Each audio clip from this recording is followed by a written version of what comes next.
No sé cómo presentarle, si como Luis del Rivero empresario o Luis del Rivero jubilado. Pues las dos cosas son verdad, ¿eh? Aunque realmente yo soy Luis del Rivero, ingeniero de caminos. Ingeniero de caminos. Y ahora jubilado. Ahora, ¿Felizmente jubilado? bueno, siempre las cosas tienen una parte buena y una parte mala, pero yo creo que ya con mi edad ahora sí que debo estar jubilado totalmente. ¿Y le dejan retirarse del todo? Porque uno busca información sobre usted y encuentra que todavía está bajo el foco. Bueno, ahora surgió el tema Villarejo y eso es lo que me ha puesto bajo el foco de algo que yo nunca pensé que pudiera pasar, que era que te estuvieran tus rivales empresariales, hubieran contratado a la policía en activo y toda una organización en activo de policías y demás para que te estuvieran grabando, te estuvieran buscando las cosquillas donde las tuvieras para publicarlas en la prensa y realmente intentar acabar contigo. Eso me sorprendió realmente que existiera. Hasta que no me enteré por la prensa no podía pensar que eso podía ser real y ahora pues eso es lo que me tiene un poquito en el candelero. ¿Son rivales o son enemigos? No lo sé, son mala gente, porque la gente que emplea estos métodos solo puede ser considerada como mala gente. Y esto se da en las esferas del poder, porque usted estuvo en las esferas del poder, cuando estuvo activo. Pero no debía de ser tanto poder cuando yo no podía imaginarme que existieran estos métodos, estos métodos totalmente mafiosos. Es lo que le iba a preguntar. ¿Se asemeja a la mafia? Sin llegar, supongo que a encontrarse la cabeza de un caballo en la cama cuando uno se va a acostar, como en la película del Padrino, pero ¿se asemejan a la mafia?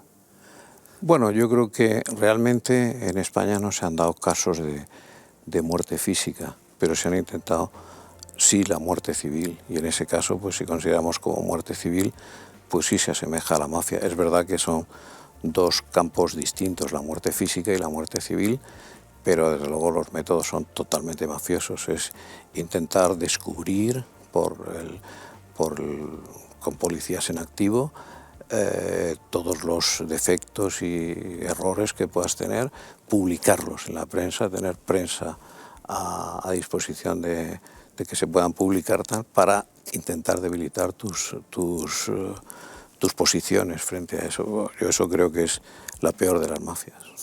¿Y encontraron algo que emplear contra usted? Pues ¿Algo que le hiciera daño? De verdad, no. Pero intentaron. Por ejemplo, una de las cosas curiosas es que en El Mundo, en primera página, sacaron que yo robaba el agua de los agricultores, de todos los agricultores de Murcia, para llevarla a mis urbanizaciones del Mar Menor. Era realmente falso, ¿no? O sea, pero sin embargo pues consiguieron que El Mundo lo publicara, que además Villarejo se vanagloria de haber tenido como haber replicado esta noticia en más de 20 medios y es realmente asombroso respecto a eso. Demuestra la catadura de los personajes y de los medios que estaban afectados por este asunto. Que a uno les pille Villarejo es inquietante para uno, pero también de alguna manera es un signo de distinción de que el espiado por Villarejo es alguien que llegó a mandar mucho en España, que tuvo mucho poder, que tuvo mucha influencia. Yo creo que ¿Es su caso? Yo creo que yo era el espiado universal, ¿no? Porque empecé a ser espiado por Villarejo, que no le conozco todavía, ¿no? Espero que algún día le conoceré en los tribunales. Empezó a espiarme en el año 2004 y los últimos espionajes fueron pues en el 2012, o sea, durante 8 años. Yo creo que con sus tiempos intermedios y además encargado por diferente gente, en una primera fase por Francisco González y el BBVA y en una segunda fase pues por los presidentes de La Caixa y Repsol y las propias sociedades. Aunque gustan de decir que son los jefes de seguridad quienes hacían estas cosas, pero vamos, en casa de uno siempre manda uno, no la chacha. ¿Es verdad lo que decía Galdós de que en España mandan 500 familias? Era muy generoso en el número, Galdós. ¿Son menos familias que 500? Yo creo que bastante menos. Millet ya decía una variante sobre eso, que decía que en Barcelona siempre eran los mismos 400 y yo creo que también era bastante generoso en el número. ¿Y quiénes son estos que no son ni 500 ni 400, que son menos? ¿Quiénes son? ¿Quién manda en España con nombre y apellidos? Bueno, yo creo que son claramente gente que lleva bastantes años mandando y que no les está... Los cambios importantes que ha habido, incluso en la cabeza de la monarquía y tal, pues no se han terminado de sustanciar también en el mundo empresarial y en el mundo y en otros mundos, ¿no? Entonces, pero yo creo que sí que llevan camino de hacerse esos cambios y habrá nuevas caras de gente que mandará muy como reflejo de unos tiempos nuevos, que el ejemplo más claro es el cambio de la jefatura del Estado, como gustan llamar, y como yo creo que es el cambio del monarca que rige el Reino de España. ¿Era un cambio necesario, el del monarca? Yo creo que el cambio era necesario y sobre todo es muy necesario en el mundo económico, en el mundo empresarial y en el mundo mediático. Sería muy interesante. Eso ya pasó con Mani Puliti en Italia y no hay que pensar que eso pueda causar problemas al país, sino más bien al contrario. Eliminar la gente que tiene métodos mafiosos y tal siempre es bueno porque sustituyen, aparecen gente mejor y hay que tener en cuenta que la empresa más importante del mundo, que es el gobierno de los Estados Unidos, cada 4 años cambia de líder o pone su liderazgo tal, y que se sepa no le va nada mal en los últimos 200 años a esa empresa. Los que mandan en España, que ha quedado claro que no son ni 500 ni 400, son menos, ¿caben en el palco del Real Madrid? Y se lo pregunto a un ex vicepresidente del Real Madrid. ¿Se hacen negocios en el palco del Real Madrid? ¿Se llega a acuerdos políticos? Bueno, yo creo que eso es un mito, unas cosas que pueden decir los enemigos del Real Madrid, porque evidentemente es como decir que en el palco del Barça se hacen negocios o tal, o que en los intermedios en la Scala de Milán se hacen negocios o tal. Pues evidentemente hay sitios donde la gente tal, pero yo no creo que se hayan hecho negocios en el palco del Madrid. Aparte que yo hace mucho tiempo que no voy al palco del Madrid, pero creo que en todos los sitios donde se reúne gente importante pueden surgir citas o tal, pero no creo que el palco del Madrid sea especialmente significativo en este aspecto. Decía, no recuerdo ahora si butragueño o valdano, de Florentino Pérez, que era un ser superior. ¿Es un ser superior, Florentino Pérez? ¿Usted que le conoce bien? No lo creo. Yo lo que sí que creo es que es una persona en que se reúnen 3 condiciones muy difíciles de que se junten, que es ser muy trabajador, ser muy inteligente y muy listo, ¿no? Generalmente las personas listas es incompatible con la inteligencia y la inteligencia incompatible con ser el listo, es el listillo que descubre las cosas, que está atento, que desprecia la inteligencia. Y realmente en Florentino se reúnen las 3 características. Es muy tenaz, muy trabajador, muy inteligente y al mismo tiempo listo. Y claro, eso hace que los resultados pues estén no solo en el campo del Madrid, sino que él gestiona y ha llevado a su empresa a ser la primera constructora del mundo, no chino, entonces es la primera constructora en Estados Unidos, la primera constructora en Alemania, en Canadá, en Australia, en Holanda. Yo creo que realmente por sus obras lo conoceréis. Yo creo que tendrá como puntos oscuros y tal, como todo el mundo, pero realmente la resultante es positiva. Esos puntos oscuros que busca Villarejo en sus enemigos, ¿no? Bueno, Villarejo... Bueno, Villarejo o quien contrate a Villarejo. Realmente Villarejo, lo peor aquí no es Villarejo, sino es quién contrataba a Villarejo. ¿Y quién contrataba a Villarejo? Pues está claro, está En este momento están los tribunales en marcha, las investigaciones las instrucciones espero que acaben con llevar a los que realmente contrataban a Villarejo a los juicios orales y que ahí en sus diferentes fases, primera fase, en sus diferentes escalones que tiene el tema de los tribunales, se llegue a que verdaderamente la gente que hizo esas operaciones pues pague realmente por el mal causado, ¿no? Estos que contrataban a personajes de Lampa como Villarejo y que tienen tanto poder y tanta influencia, ¿podemos referirnos a ellos como élites? Élites del mal.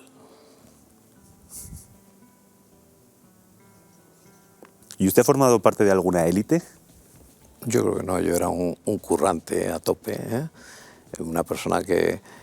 Un currante a tope con mucho poder económico. Bueno, yo soy una persona que cuando terminé la carrera de caminos, ¿no?, a los 22 años, mi padre me llevó al sastre, me encargó 3 trajes y dijo, a partir de ahora los pagas tú. Y entonces, pues realmente yo empecé a los 23 años con una mano delante y otra detrás. O sea que yo llegué a estar en el mundo de la élite económica, pero partiendo totalmente de cero, ¿no? Es verdad que con una buena formación teórica, pero partiendo de cero. Antes de entrar en Plató nos hemos cruzado con un colaborador de esta casa que tiene un programa y yo les he presentado y resulta que ya se conocían, Toni Cantó. Y se conocieron en unas circunstancias no precisamente cordiales. Bueno, yo no lo considero cordial ni no cordial, yo lo considero divertido. O sea, yo estaba citado me imagino que por Podemos o a una comisión de investigación sobre la posible corrupción del Partido Popular, ¿no? Y entonces pues era interesante estar en el Congreso en una sesión de ese tipo y poder decir las cosas claramente, y yo creo que yo me lo pasé muy bien ahí, ¿no? ¿Qué dijo claramente que le hizo pasárselo tan bien? Pues dije claramente que a quien había que preguntar ciertas cosas era siempre esperar los informes de la IGAE, no de la UDEF, ¿eh? Eso dije a Vescansa, ¿eh? Pues también me acuerdo que Tardá me preguntó, oiga, usted que ya está jubilado, ¿nos podría dar un consejo? ¿Cómo se podría combatir este tema de la corrupción? ¿Cómo lo podrían tal? Y yo me acuerdo que le contesté pues que realmente era una cosa muy sencilla, porque si a ellos les preocupaba tanto la corrupción desde el punto de vista empresarial, pues que eligieran en las listas a políticos que no pidieran dinero a los empresarios y estaría totalmente resuelto el tema. ¿Eso sucede? ¿Los partidos políticos van por las grandes empresas con una hucha pidiendo un donativo, como si fueran niños del Domund? Yo no lo he visto, pero parece que algunos de los que estaban allí en aquella sesión creían que así sucedía. Yo realmente no lo vi nunca que fuera así. Hablábamos antes de las élites, Luis. ¿El gran problema histórico de España han sido sus élites o ha sido el pueblo? El gran problema, yo creo que el gran problema de España, cuando realmente asume España la leyenda negra como una cosa, asume ella misma, es en el momento del cambio de la monarquía Austria-Trastámara a la monarquía borbónica, porque en ese momento la monarquía que llega nueva a España ha combatido totalmente a la anterior. Durante la anterior España ha sido la cabeza del mundo en todos los campos, en los campos culturales, en los campos técnicos, en los campos científicos. Durante esa monarquía España da la primera vuelta al mundo, sistematiza los usos horarios, corrige el calendario. Jerónimo de Ayllán es un interesante creador de la primera máquina de vapor. En fin, está todo lleno de interesantes actividades en todos los campos, y llega una nueva monarquía que tiene que denostar todo lo anterior. Y durante 150 años ningún español escribe historias de España, y por lo tanto todas las élites que quieren medrar o estar cercanos al poder pues tienen que denostar la monarquía anterior, si no están exiliados en Viena. Y entonces realmente eso nos produce ver que las élites, 100 años después, en la invasión napoleónica, las élites del clero, del ejército y de la nobleza apoyan realmente a Napoleón. Y tiene que ser el pueblo que está ajeno a eso quien se levante, como el alcalde de Móstoles, en contra del invasor. Entonces se puede decir, con aquel personaje de novela de Vargas Llosa, que con los Borbones se jodió el Perú. Evidentemente. Me refiero a la situación, no al Perú. Evidentemente, porque si se jodió España, se jodió el Perú, que era una parte de España. El Perú era uno de los 4 virreinatos de España en América, pero no solo estaba la América española, estaba también la corona hispánica en Europa. Entonces, en ese momento dejan de pertenecer a la corona hispánica Cerdeña, deja de pertenecer Sicilia, deja de pertenecer Nápoles, deja de pertenecer los estados de los reales presidios, que es las costas de Toscana, deja de pertenecer el milanesado, deja de pertenecer Luxemburgo y deja de pertenecer Bélgica. Si nosotros hoy sumamos todos esos habitantes, son más habitantes que lo que tiene España actualmente. O sea, deja de pertenecer a España la mitad de la España europea. Y eso es muy grave, fue muy grave, ¿no? Y además, sobre todo, lo más grave no fue eso, sin pérdida de una batalla. Es verdad que también deja de pertenecer Menorca, Gibraltar, solamente Menorca se recupera. Y todo eso, lo más grave es que las élites españolas renuncian y atacan a lo que habían sido las élites y el pueblo unidos en la monarquía trastámara Austria. De igual manera que se habla de los Austrias menores, ¿podemos hablar de los Borbones menores? ¿Los últimos? No sé si habrá habido Borbones mayores. Creo que título nobiliario no le van a conceder, Luis. Quizá Fernando VI sí fuera un Borbón interesante, que con él, pues en Senada y tal, intentaron volver a hacer la Armada Española, volver a reconstruir tal, pero realmente yo en los Austrias menores, pues si entramos en los Austrias menores, pues podemos ver, pues, no sé, en los tiempos de Carlos II la hacienda española está en uno de sus mejores momentos. En los tiempos de Felipe III, pues ahora que hemos visto la conspiración de las hogueras en la serie esa de Crown, pues quien está detrás de eso, pues está realmente Lerma y Felipe III apoyando a que los nobles ingleses católicos reviertan la situación del protestantismo en Inglaterra, y realmente pues eran esos menores, esos Austrias menores, eran muy mayores. Hablamos de historia, que es una disciplina que le apasiona. Hablamos de historia de España. Hay un periodo de historia de España del que me gustaría hablar, pero no sé si ahora está prohibido por ley hablar de ese periodo en concreto, o todos tenemos que sujetarnos a una única versión, por ley de memoria democrática, que es el franquismo.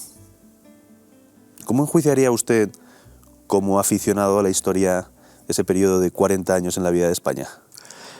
Bueno, yo creo que la España de la historia, la España actual, es una parte de los 20 países en que explota después de las invasiones napoleónicas España, y que antes ha habido otra explosión, que ha sido en el comienzo de los Borbones, en la cual se perdió también otra parte de países, esos ya lejanos porque no mantienen ni el español ni el portugués como idioma. Y esta parte pequeña de la España, o sea, este hermano de esa España que es como, que es siempre como decir, bueno, los romanos actuales no son Roma. España era Roma. Y Francia, las Galias eran Roma. Esta España actual es una parte de esa España. Entonces, en esta parte de la España histórica, pues evidentemente el régimen de Franco es una recuperación de la renta per cápita que está cayendo durante todo el siglo XIX y durante todo el siglo XX hasta ese momento, motivado por la pérdida por las guerras carlistas, la pérdida de identidad nacional, el shock traumático que supone la separación de América, todo ese tema, pues hay una decadencia económica total, y realmente económicamente se produce una recuperación durante los tiempos de Franco por el orden económico que había y por el orden en muchos conceptos, y eso es lo que produce que la renta española alcanzada en ese momento y la igualdad alcanzada en ese momento permita que España sea actualmente una democracia. Y yo sobre el régimen de Franco solo diré una cosa. En 1935, por no ampliar en 1936, que puede estar afectado por la guerra, España era el país de Europa con menor esperanza matemática de vida. En 1975 España era a la limón con Suecia y Suiza el país de mayor esperanza matemática de vida. Eso no se mide ni en dólares, ni en euros, ni tal, se mide en la unidad más importante para el hombre, que es los años de vida suya. A Franco usted no le trató, pero sí ha tratado a quien fue su sucesora a título de rey, Juan Carlos I. ¿Qué juicio le va a deparar la historia al rey emérito? Mire, yo cuando el rey emérito estaba en acción, pues tuve posiciones distintas, sobre todo en la participación, en la venta de la participación de Repsol a Lukoil, manteniendo una posición contraria a la que desde allí se quería hacer, pero ahora mismo que ya no está, pues no me gusta criticar al anterior monarca. O sea, yo creo que cuando tuve que mantener posiciones distintas sobre lo que había sobre el fondo de inversión con los saudíes, cuando tuve que defender esas cuestiones distintas a las que pues las defendí en ese momento, cuando todo el mundo era muy amable de hacer la pelota. Ahora que no está, no voy a decir ninguna palabra en contra de él. Decía Jaime Gil de Viedma, el poeta, tiene unos versos que dicen: la historia de España es una historia que siempre acaba mal. ¿Verdadero o falso? Bueno, la historia no acaba nunca. No acaba, o sea, la historia nosotros hemos pasado por en los tiempos de San Isidoro, considerarse como España la joya de los países, Hispania la joya de los países. Hemos pasado por los reinos de taifas, hemos pasado por la grandeza en tiempos de Felipe II, junto con la monarquía hispánica y la monarquía portuguesa era el mundo total. Hemos pasado después tras la invasión de Napoleón y las guerras carlistas, por momentos tremendos, casi momento más significativo es la Primera República, en los tiempos de Amadeo. Hemos pasado por tiempos muy malos, hemos pasado por la historia no ha terminado, nunca ha terminado. O sea, no solo para España, vemos la China como ha estado arriba, abajo, tal. O sea, en la historia de España nunca se sabe dónde puede terminar. Hace 10, 15 años, Luis, ¿usted hubiese podido expresarse con tanta libertad como la que creo que lo ha hecho hoy aquí? Hace 10, 15 años, cuando ocupaba posiciones de poder, de influencia económica, y cuando abría portadas de los periódicos color salmón un día sí y otro día también. Bueno, yo creo que yo siempre me he caracterizado por decir lo que pensaba, entonces y ahora. Por eso a lo mejor me fue como me fue. Le fue como le fue, que le echaron de la empresa que usted había fundado. Efectivamente. ¿Y eso qué tal lo llevó? Bueno, eso como hay que hacer siempre uso del refranero español, y es no hay mal que por bien no venga. Eso me permitió pues poder, a una edad relativamente joven, a los 62 años, pues poder viajar por el mundo, poder dedicarme a asignaturas pendientes como podía ser la historia, otro tipo de actividades culturales olvidadas, y eso no lo hubiera podido hacer si no me hubiera pasado lo que me pasó en el año 2011. Y ahora ya casi no me acuerdo si fue en el 11, el 12, antes lo tenía siempre muy presente, ¿no?